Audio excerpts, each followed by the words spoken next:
तुम्ही जेव्हापासून केंद्रीय उड्डाण मंत्री आहात तुमच्या खात्याची वेगवेगळी उड्डाणं आम्हाला पाहायला मिळत आहेत। महाराष्ट्रातील अनेक विमानतळ सुरू झाले, मात्र आता नवीन एक उड्डाण कॅफे सुरू झाला आहे, तो मध्यमवर्गीयांसाठी अत्यंत महत्त्वाचा समजला जात आहे। काय त्याची संकल्पना आहे, कोणत्या कोणत्या भागामध्ये सुरू झालं? आपल्याला सगळ्यांना कल्पना असेल की खरं तर माननीय मोदीजींनी असं म्हटलं आहे की हवाई चप्पल पहनने वाला अब हवाई सफ़र करेगा, शिवाय उड़े देश का आम नागरिक या संकल्पनेवरती आधारित उडान योजनेला प्रारंभ झाला। आणि त्याच्यामध्ये स्वतः आमच्या मंत्रालयाकडनं किंवा सरकारकडून ज्या ज्या ठिकाणी असे मार्ग तयार करण्यात येतील की जिथे खरं तर त्या आवश्यक आहे, सर्वसामान्य माणसाला सुद्धा प्रवास करता आला पाहिजे, त्याचं VGF सुद्धा आमच्या माध्यमातून आम्ही द्यायला तयार झालो नाही। असे आज जवळपास 600च्या वरती मार्ग या देशामध्ये उडानच्या योजनेतून सुरू आहेत। आणि म्हणून यानंतर सर्वसामान्य माणसाला विमानतळावरती सुद्धा स्वस्तामध्ये चांगल्या किमतीमध्ये तिथं खाण्यापिण्याची व्यवस्था असावी, हाही त्याच्यामध्ये साधारणतः क्रमाने एक भाग येतो। आणि म्हणून उडान कॅफेच्या नावानं आम्ही एक प्रायोगिक तत्वावरती कलकत्त्याच्या नेताजी सुभाषचंद्र बोस विमानतळावरती एक प्रयोग सुरू केला आहे। आणि त्याच्यामध्ये आपण जर पाहिलं तर 20 रुपयाला सामोसा, 10 रुपयाला चहा अशा पद्धतीचा एक प्रायोगिक विचार आम्ही तिथे केला। आणि त्याचा मग देशभरातल्या अनेक विमानतळावरती आता टप्प्याटप्प्याने आम्ही तो विचार करतोय। याच्यामागची भूमिका एकच आहे, भावना एकच आहे की सर्वसामान्य माणूस हा विमानाने आता प्रवास करायला लागला आहे, पण विमानतळावरती खाद्यपदार्थ खूप महाग असतात असं जेव्हा आपण म्हणतो तेव्हा कदाचित आमच्या सर्वसामान्य माणसाला तिथं खाण्यासाठी, त्याला पिण्यासाठी एक चांगली सुविधा असावी, योग्य दरात असावी, हा त्याच्यामागचा भाव होता। आणि म्हणून आम्ही आता हा प्रयोग सुरू केला। पुणे विमानतळाच्या नवीन टर्मिनलवरून आता आंतरराष्ट्रीय उड्डाण होणार आहेत, तर त्याबद्दल काय सांगाल? आणि नव्या धावपट्टीचं काम कुठपर्यंत आहे विस्तारित? पुणे विमानतळाच्या नवीन टर्मिनलचं काम पूर्ण झालं। नवीन टर्मिनलवरनं देशांतर्गत सेवाही सुरू झाली होती आणि आज चालू आहे चांगल्या पद्धतीनं। फक्त आंतरराष्ट्रीय उड्डाणं जी होती ती नवीन विमानतळ टर्मिनलवरनं सुरू होत नव्हती। त्याचं कारण म्हणजे इमिग्रेशनचं शिफ्टिंगला काही अडचण होती। आणि म्हणून मग मागच्या काही दिवसापूर्वी माननीय गृहमंत्र्यांना मी या संदर्भात आम्ही भेटलो, त्यांच्याशी चर्चा केली, संबंधित त्यांच्या अधिकाऱ्यांशी चर्चा केली गृहमंत्रालयाच्या। आणि मग आज मागच्या काही दिवसापूर्वी इमिग्रेशनचं स्थलांतर हे जुन्या याच्यात टर्मिनलमधनं नवीन टर्मिनलमध्ये झालं, तिथे चांगली व्यवस्था करण्यात आली। तिथे नव्यानं काही जी काय त्याला अत्यावश्यक अशा पद्धतीची जी सुविधा आहे ती तयार करण्यात आली। आणि आज प्रत्यक्षामध्ये पुण्याच्या विमानतळावरनं आंतरराष्ट्रीय उड्डाणं आता सुरू झाली, इमिग्रेशनचं काम पूर्ण झालं। आणि त्यामुळे आता जुन्या टर्मिनलवरती आता ते राहिलं नाही, ही एक पुणेकरांसाठी खूप आनंदाची गोष्ट आहे। टर्मिनल सुंदर झालं, चांगलं झालं, पण तिथली सेवासुद्धा आता अधिक चांगल्या पद्धतीनं देण्यात आम्हाला यश आलं आहे। त्यामुळे पुणेकर निश्चितपणे समाधानी आहेत, आनंदी आहेत। विमानतळाच्या संदर्भात आत्ता आपण सांगितलं, पण धावपट्टीचा विस्तार हा एक गेल्या काही दिवसापासून पुण्याच्या विमानतळासंदर्भात सातत्यानं पुढे येणारा विषय आहे। ज्या वेळेला या खात्याची जबाबदारी मला मिळाल्यानंतर तातडीनं आम्ही या विषयात अनेक हालचाली केल्या। जसं नवीन टर्मिनल ऑपरेशनमध्ये आलं तसंच धावपट्टीच्या विस्तारासाठी त्या ठिकाणी संरक्षण मंत्र्यांची भेट घेतली आणि OLS सर्वे या संदर्भात करायचा, कारण ते डिफेन्सचं एअरपोर्ट आहे त्यामुळे त्याची परमिशन लागत होती, ती परमिशन घेतली। OLS सर्वे आमच्याकडनं DGCAच्या माध्यमातून तो सर्वे पूर्ण झाला, त्याचं कंपायलिंग पूर्ण झालं। आणि आता साधारणतः 250 ते 250 एकरच्या आसपास आता तो रिपोर्ट येईल आमच्याकडे। साधारणतः एवढी जमीन आपल्याला त्या ठिकाणी जागा ताब्यात घ्यायची आहे। त्यातली काही जागा ही संरक्षण खात्याची आहे, तर काही जागा ही खाजगी आहे।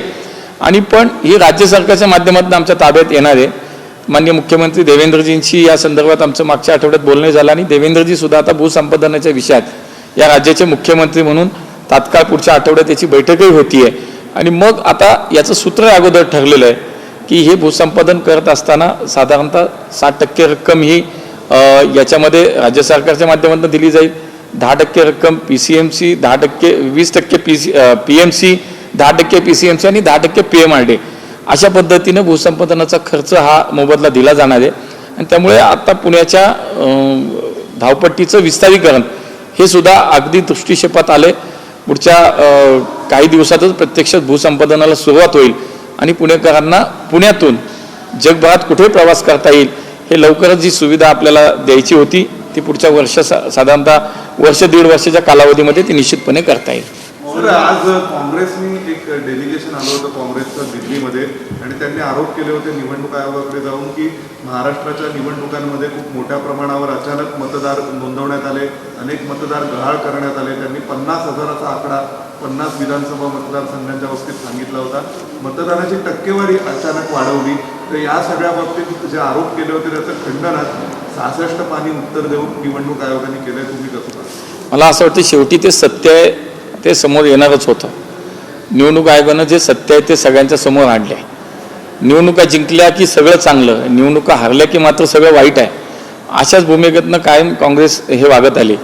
मला असं वाटतं की ज्यावेळेला लोकसभेत त्यांना चांगलं यश मिळालं त्यावेळेस मात्र EVMचा विषय कुठं आला नाही, मतदार नोंदणीचा विषय कुठं आला नाही, मतदान टक्केवारीचा विषय कुठे आला नाही.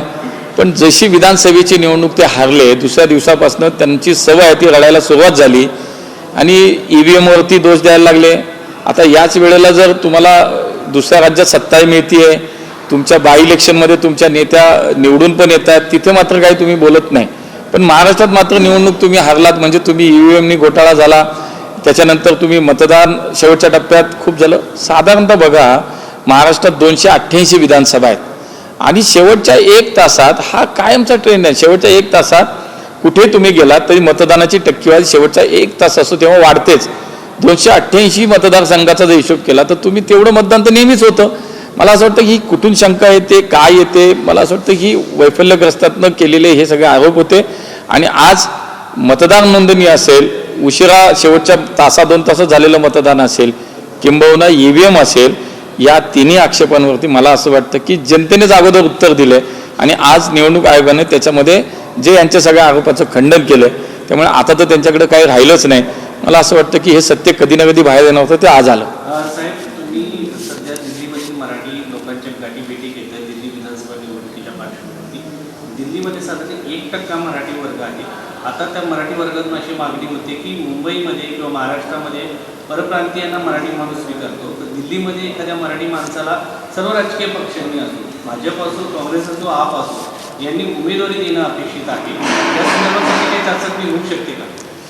हे कसं की आमच्याकडं संघटना म्हणून आमच्याकडे एक पद्धत आहे. ज्या ठिकाणी निवडणुका असतात त्या ठिकाणी ज्या वेगवेगळ्या त्या राज्यात असेल किंवा त्या मतदारसंघात असेल, जर देशातल्या वेगवेगळ्या राज्यातले काही नागरिक त्या ठिकाणी राहत असतील तर संघटना म्हणून आम्ही ती व्यवस्था संघटनात्मक अशी असते की बाहेरच्या राज्यातनं कार्यकर्ते नेते त्या ठिकाणी प्रचाराला येतात.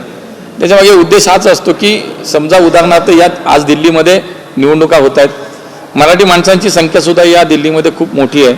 1.5 ते 2 लाख मतदार दिल्लीमध्ये सुद्धा आहेत आणि म्हणून स्वाभाविकपणे याच्यामध्ये आम्ही मराठी कार्यकर्ते म्हणून महाराष्ट्रातून येणारे आम्ही कार्यकर्ते म्हणून या ठिकाणी आम्ही काम केलं पाहिजे, या लोकांना भेटलं पाहिजे आणि भारतीय जनता पार्टीसोबत राहिलं पाहिजे, या पद्धतीचं आवाहन आम्ही केलं पाहिजे. ही आजपर्यंतची प्रक्रियेचा भाग आहे. म्हणजे कुठेही असो, एक उदाहरण मी दिलं. पण मला असं वाटतं की शेवटी त्या ठिकाणी कोणाला प्रतिनिधित्व द्यायचं नाही द्यायचं हे त्या ठिकाणचं स्थानिक संघटन त्याच्यामध्ये विचार करत असतं. निश्चितपणे मराठी माणसाचा जर एवढा चांगल्या पद्धतीचा जर इथं एवढी संख्या आहे, प्रभाव आहे, निश्चित पार्टी स्तरावरती त्याचा विचार होऊ शकतो. पण आज मला असं वाटतं की तो माझ्या अखत्यारीतला विषय नाही. मी एक कार्यकर्ता म्हणून मला दिल्ली निवडणुकीमध्ये जे पक्षानं काम दिलं आहे, इथे या दिल्ली विधानसभेच्या निवडणुकी, या राज्यातल्या निवडणुकीसाठी एक महाराष्ट्रातलं जे काही एक प्रमुख म्हणून नेमलं गेलं आहे, त्याच्यामध्ये इथल्या मराठी माणसांना भेटलं, मराठी समूहांना भेटणं, महाराष्ट्रातून आलेल्या प्रमुख व्यक्तींना भेटणं, त्यांची संमेलनं करणं, बैठक करणं, त्यांना भेटणं, हे जे काम मला पक्षाने दिलं ते मी आता करतो. शेवटी इथं प्रतिनिधित्व कोणाला द्यायचं, इथल्या स्थानिक संघटनेच्या आमच्या युनिटची ती जबाबदारी असते. देश विदेशातील प्रत्येक घडामोडींचे लाईव्ह अपडेट मिळवण्यासाठी आता साम टीव्हीच्या सर्व सोशल मीडिया प्लॅटफॉर्मला लाईक, फॉलो आणि सबस्क्राईब करा. तसंच सर्व नोटिफिकेशनसाठी बेल आयकॉन प्रेस करायला विसरू नका.